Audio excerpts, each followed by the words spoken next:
Here we are then, set up in the garage. Now what we're going to do today, next hour or so, is down here, if you can see it, I'm going to put in the Mark 1 light mod. So I'm going to clean back this old paint and rust here, make it a nice clean surface for welding on, and then trim and locate the panel so I can then fit the Mark 1 lights to this Mini. This is what's a 94, so that's like Mark 4, Mark 5, Shell, whatever. But I like the smaller oblong lights that we've got in the Mark 1 Mini. So that's going to be what we do today. As you can see in here and down here, new panels. It still needs to be spot welded at the back here, but I'm going to do that when I've got the, if you can see underneath, valance in place. However, that's probably a job for another day. You see it's all seam welded in here, and it all needs cleaning back. I've got the strengthening plates, etc.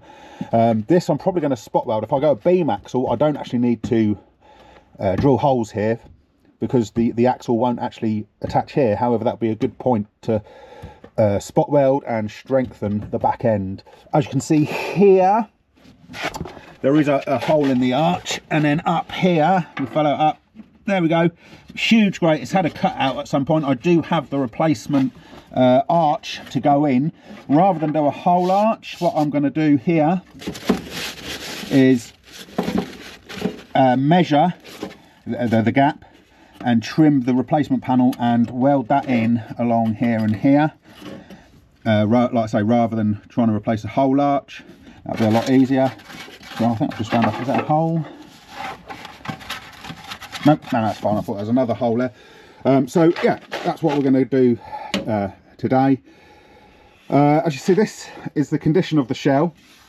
Mainly, you can see a bit better now. As you see, it was taken back to bare metal at some point, long before I purchased it. However, it's been inside while it's been with me for 90% of its life, so it's not anywhere. It is only just surface rust, as you can see here. Look, it'll go back. So the plan is, once I've got the welding done, we'll take the surface rust off all over. I mean, it'll complete bare metal. Things like this will be trimmed, replaced with a nice bit of clean metal down there. Any probably be like a high etch and then a high build filler primer, which can then be rubbed back just to smooth it off for any dimples you see here. I don't know, here you see how it's all sort of dimpled and pitted. The hot etch and high build primer will get rid of all of that and give it a nice, like I say, smooth finish. So yeah, that's where I'm going to leave it now, and I shall report back in a bit. A couple of minutes later, here we are. You see what I've done? Using a flappy disc on the grinder, I've just taken that back to clean metal. I'd say bare metal, it's already bare metal. Clean metal, just makes it a nice surface to weld onto. And up here, you see I've just done this bit here, so I can put my welder's earth strap on there, and we'll make a nice contact, and it'll be a good earth. If I was to leave it on here, might have bad connection, might trip out, etc. Just not weld very nice. So there we go, that's that bit. What I'm going to do now is find the panel, which is in there somewhere. I'll find it. It's not going to be that hard. And get it trimmed and start welding it in.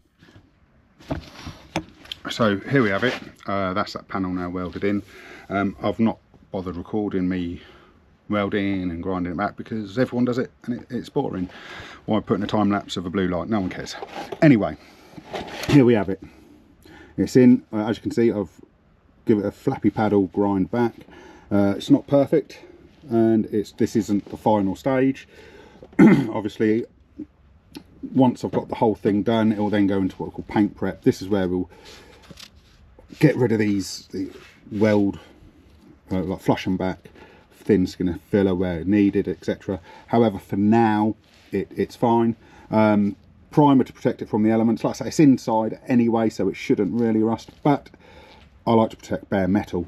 What I'm going to do now, just for the next hour, is just what I call fire watch, because obviously back here, where we've had the penetration, there could be any number of hot rocks or whatever from welding, and we don't want that catching a light or anything. So always a bit of fire watch for an hour after welding, keeping an eye on this, just tinker about. I did it when I do this, and all welding, always just fire watch. See plenty of videos online where people do some welding, then they disappear off and do something else, and you think, well, you got to keep an eye on that just in case. There's the rare occasion, you know, a workshop goes up or whatever, and it turns out, oh well, I was welding but I didn't do a fire watch, and I went home. Obviously if there's an emergency it's a bit different, but I can afford now to spend the next hour or so just sorting out. I've got to tidy this lot back up so I can actually get out. Actually, I had to move all that so I could get here and do the welding because I needed it clear. So what I'm going to do is start putting stuff back. I shall leave the boot empty. I'll tidy away the tools, but the boot will remain empty. I'll keep an eye on it and fire watch. But yeah, I'm fully happy with that now. I'm going to see if I can show you the other side. Down here, this is the one I did. Oh, core blimey, must be a few years ago. As you can see, that is also, it still needs finishing. Actually, looking at that, that's a bit neater, that side. Yeah, that's a bit neater. That sits a bit flusher. That's, oh well, never mind, in now. Never mind, it is what it is. Let's say, I'm sure there's some people. Oh, look at that! I've just done that. I'm going to have to get the prime. I'll do that while you're on air here. I'm sure there's people out there that will tell me that their mate, Kevin's mate Gary down the pub, who's not a welder, can absolutely seam weld with absolute perfection. And I always hear it. Oh, he doesn't even have to stop welding. Just if it's one long weld all the way around. And of course you can, mate. Of course he did, yeah.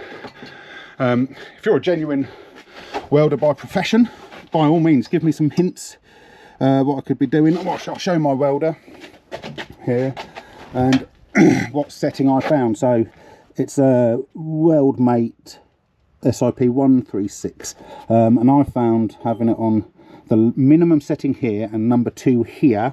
I don't know if you see that. So minimum and number 2, and wire speed of about 4.5. That seemed to be the ideal. Whether you've got more experience with that welder can give me some tips for welding body shells. Obviously it's what, 0.9 millimeters, 0.8, 0.9 mil. The wire in there is the recommended 0.8 mil. So if you've got some tips, hints, yeah, let me know. This is the gas, 5% argon. Let me know. Obviously if you're just going to tell me how your mate Derek can, well, I'm not interested. I hear it all the time. You think, yeah, full of shit, mate. So yeah, let me know.